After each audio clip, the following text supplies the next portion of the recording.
Well, good morning, everybody. I'm here on SH Vega, Spinalenics new expedition ship, and I'm here with Captain Kai, and we're out in the middle of the ocean, cruising from Greenland back to Iceland, and we've just been up there for the best part of 5 days exploring one of the most remote places in the world, 70 degrees north of the equator, and we had a great time and saw quite a few bears and visited some really remote places and did some great hikes and saw some beautiful scenery. So I've got Captain here with me just to give us all a bit of an overview about SH Vega and what his involvement was in the initial building of the ship, and what it's been like to be on here.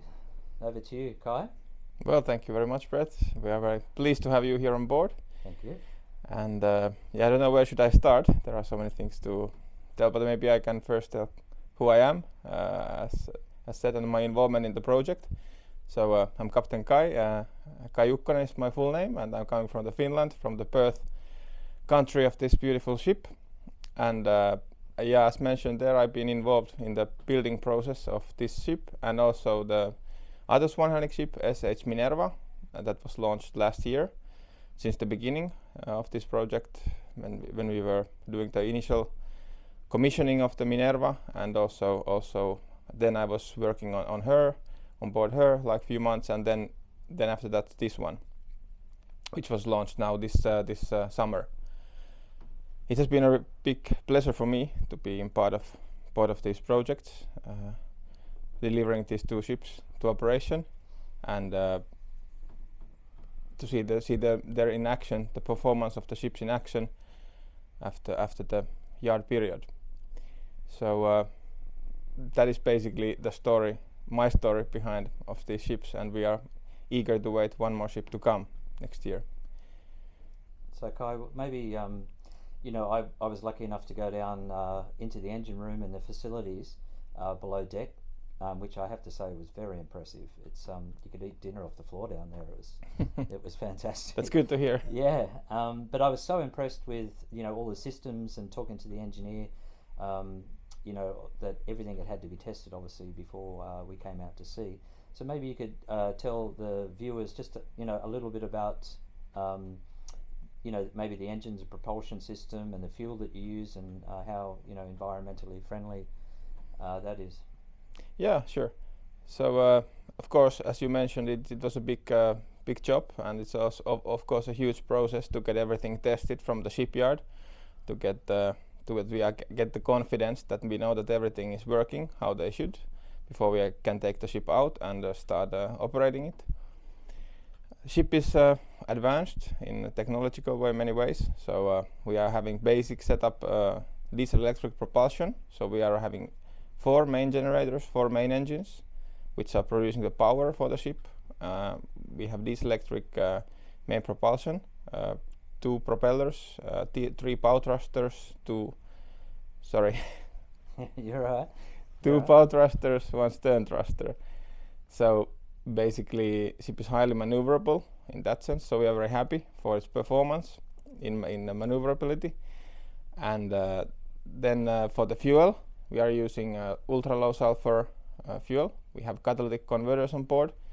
So we are, I think, as environmental friendly as technology of the nowadays we can be, what is coming out of the exhaust pipes.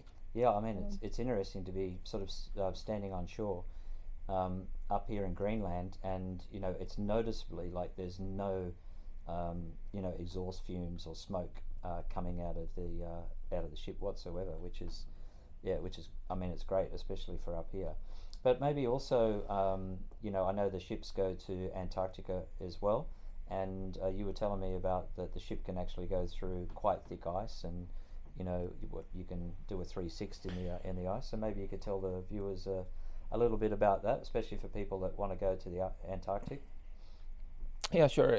Ship has a polar class PC5, which is basically defining the performance of the ship in ice conditions. So in practical terms, it means that PC5, what we have, is equivalent to Finnish ice class 1A Super, And this ship has also been designed so it can go on the first year ice, thicker than 1 meter, more than 4 knots speed. So ship is very capable in that sense, and we don't have to worry.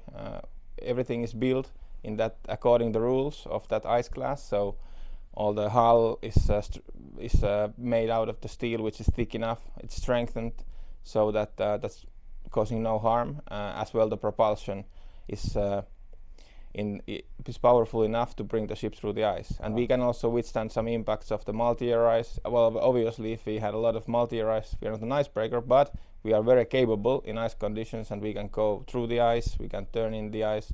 So that's good to know. Yeah, sure. So ship is very ice capable, let's say, and PC5 is already a pretty high ice class for the cruise ship. And the ship's got the global positioning system?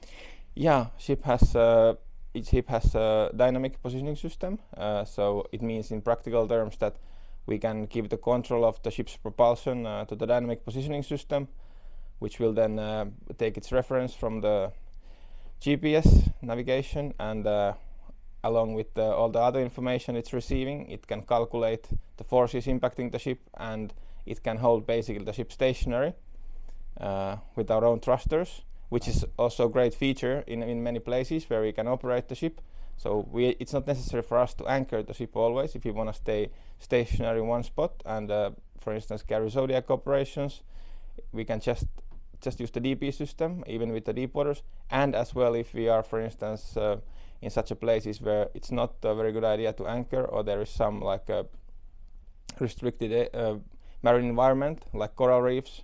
So then we can basically just stay drifting or utilize the DP system to keep us stationary on the one spot. Yeah, well, that's really handy because for those of you watching that live in Australia or want to come to Australia, the sister ship to this one, Minerva, is coming to Australia next year, and in particular up through Barrier Reef, Papua New Guinea, Solomon Islands, and the Kimberley for the first time. And as you may know, there's a lot of coral reefs obviously up through the Solomon Islands and the Barrier Reef, and then in particular the Kimberley, which is obviously a protected area and a national park.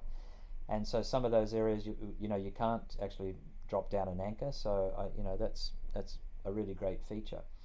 And so if you haven't been to the Kimberley, this is certainly, I really love this ship, and I'm not just saying that because the captain's here, but it's a really good size. It's perfect size. It's really well built. There's 12 Zodiacs, so you can get out and see things. It's easy to get around. If you forgot something, you can quickly run back to your suite or cabin without having to take too long. And there's only really like 7-8 decks, and it's got a really good viewing platform up the top, and it's got a gym, fantastic sauna with a view, and the restaurants and the food are great. We've been having barbecues out the back deck in the sun, up in the cold, and it's just it's fantastic. So Captain, thanks so much for your time today.